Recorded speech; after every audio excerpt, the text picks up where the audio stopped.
कुछ सवालात हैं मामूल के मुताबिक, आज भी उनके जवाबात पेश करने की कोशिश कर रहा हूँ। आज का ये टॉपिक था ज़कात के मुतालिक। तो पहला सवाल ये किया गया है, ज़कात किन पर वाजिब है।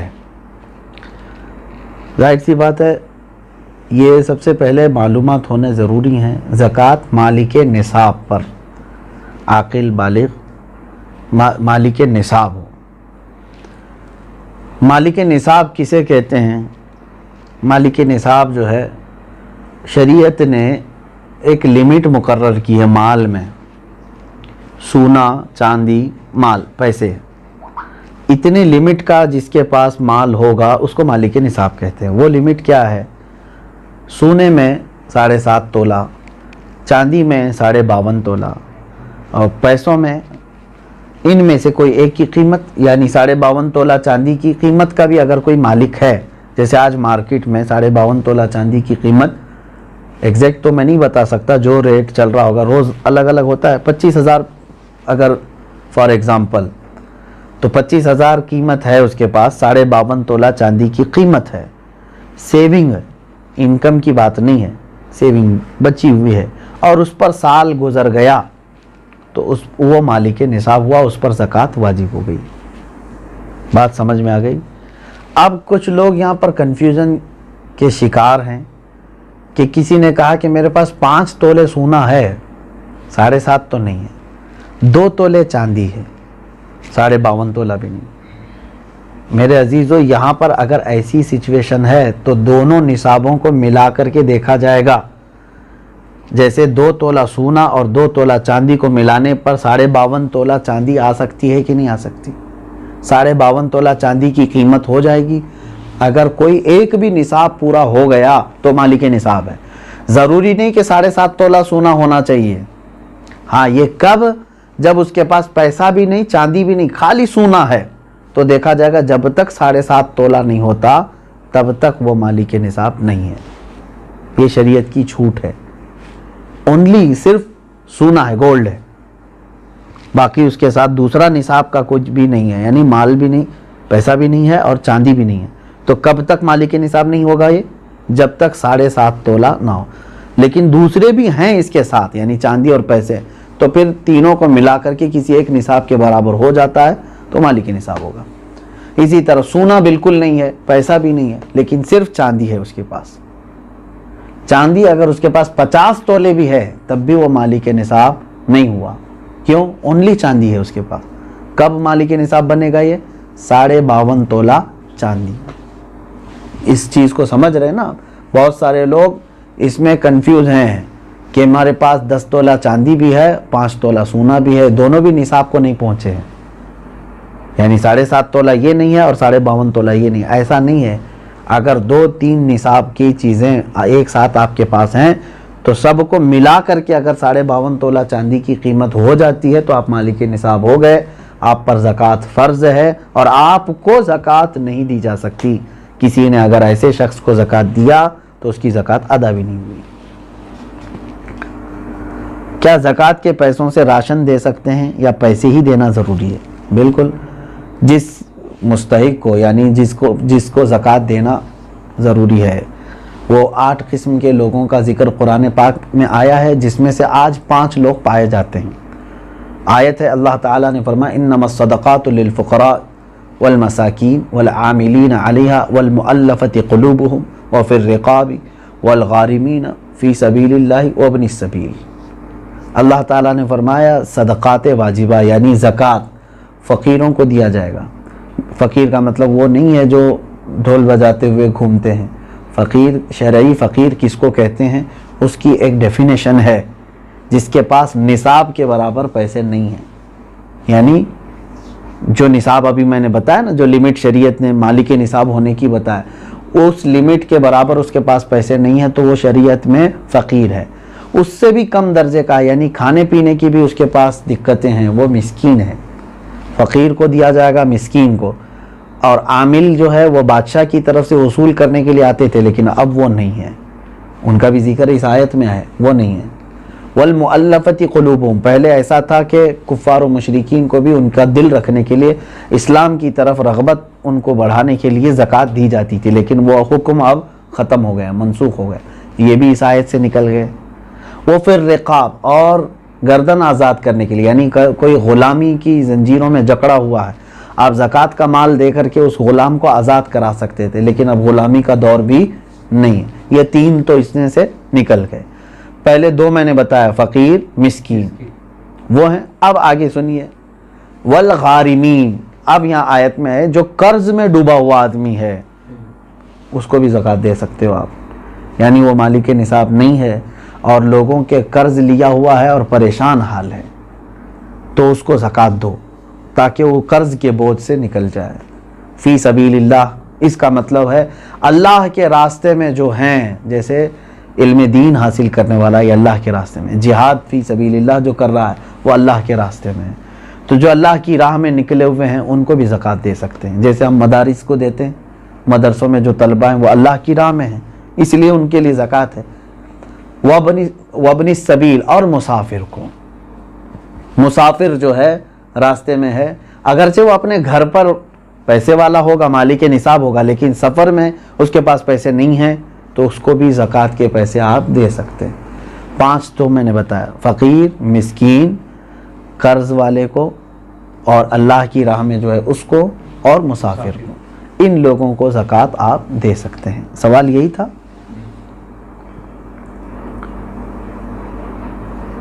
सवाल यानी जिन लोगों को ज़कात देना है, मैंने यही कहा था कि उनको चाहे तो आप पैसा दें, चाहे तो उनकी ज़रूरत का सामान दें, जायज़ है, लेकिन उनको मालिक बनाना होगा आपको। क्या ज़कात कर्ज लेकर अदा कर सकते हैं? जब आपके ऊपर है ही नहीं ज़कात तो कर्जा काहे के ले लोगे? मजीद कर्ज में डूब जाओगे और तुम फिर दूसरों को ज़कात देना पड़ेगा तुम्हें। कर्ज लेकर ज़कात नहीं दी जाती।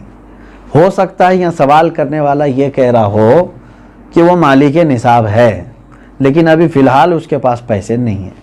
शायद हो सकता है इनके पूछने का मतलब ये हो, यही है। हाँ, अगर ये मसला है तो फिर उसको कहीं से भी अब ज़कात देना है। देखें सिचुएशन कैसी है। 1 लाख रुपए मेरे पास थे, मैं मालिक हूँ, मैं 1 लाख का मालिक हूँ, तो मालिक निसाब हो गया, साल गुजर गया, लेकिन अभी ऐसा है कि मेरे पास पैसा नहीं है, ज़कात देना था, तो तुम्हारे लिए तो शरीयत ने छूट रखी है, जब तुम्हारे पास पैसा आएगा तब ज़कात दोगे। कर्जा लेकर देने की ज़रूरत नहीं, मज़ीद बोझ में जाओगे तुम। इंतज़ार करो कि वो तुम्हारा जो पैसा है वो आ जाए, लेकिन अगर 5 साल के बाद आया तो 5 साल की ज़कात देना होगा। 3 साल बाद आया तो 3 साल की ज़कात देनी, क्योंकि तुम्हारा पैसा अटका हुआ है, जब आएगा तब दोगे। अभी नहीं है तुम्हारे पास तो तुम्हारे लिए माफ़ है, शरीयत ने कहा इंतज़ार करो।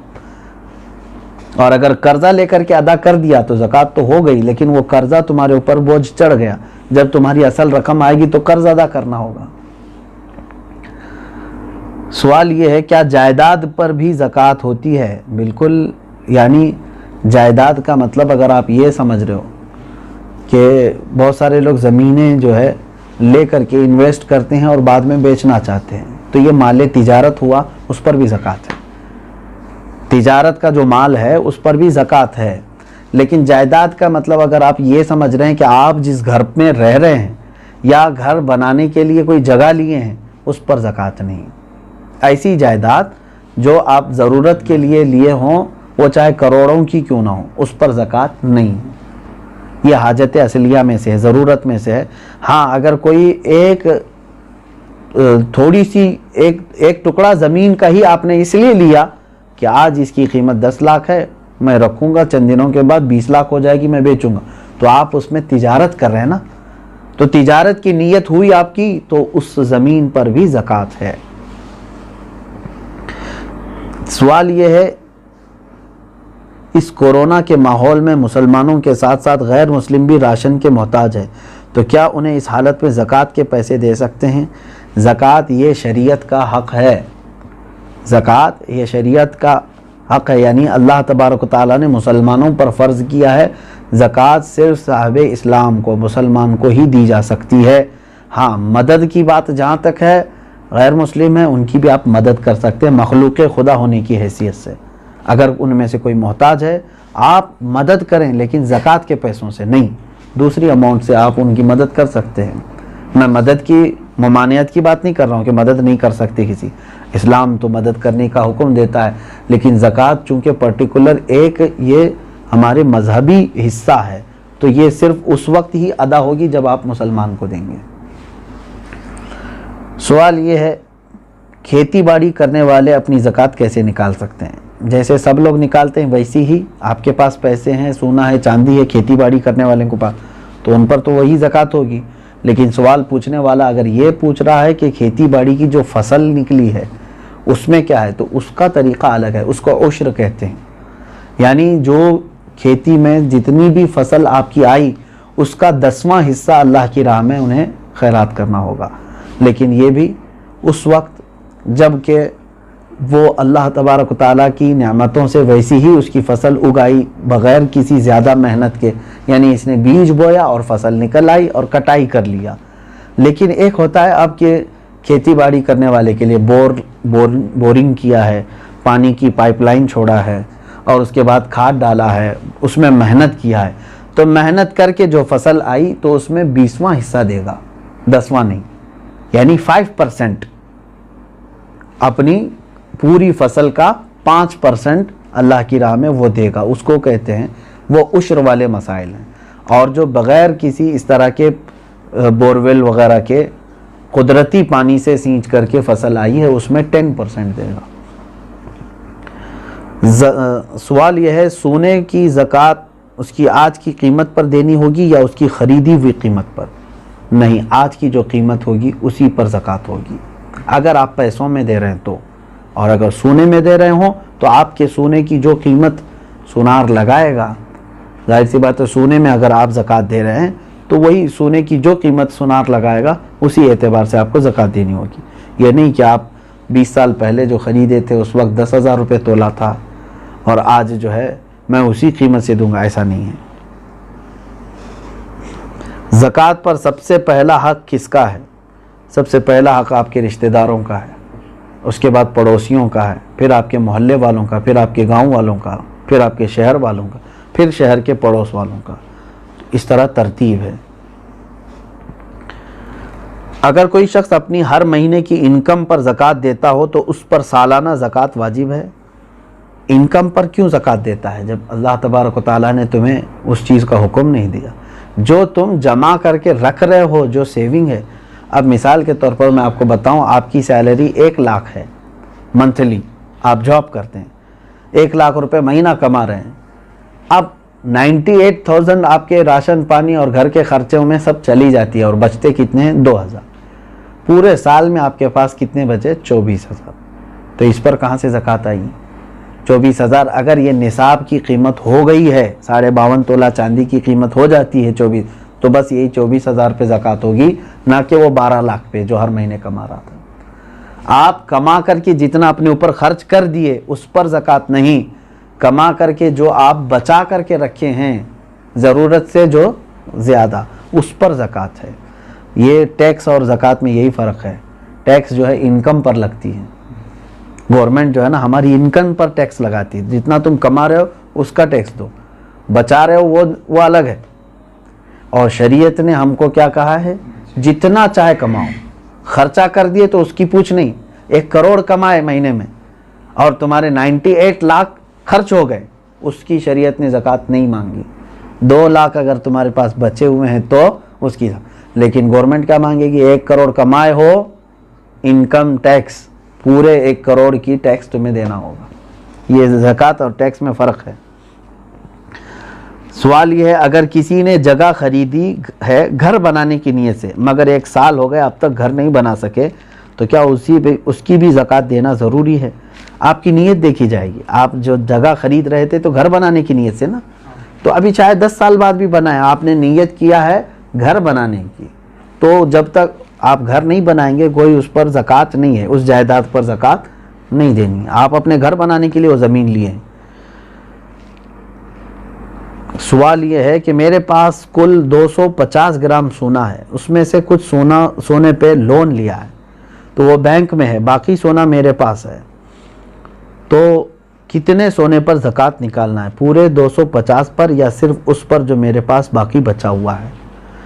अब देखिए, मिसाल के तौर पर मैं आपको बता रहा हूँ, 250 ग्राम सोने के जो मालिक हैं, इन्होंने 50 ग्राम सोना बैंक में रख दिया और उस पर पैसे ले लिया है, बैंक पैसे दिए हैं ना इसको, और 200 ग्राम इनके पास है।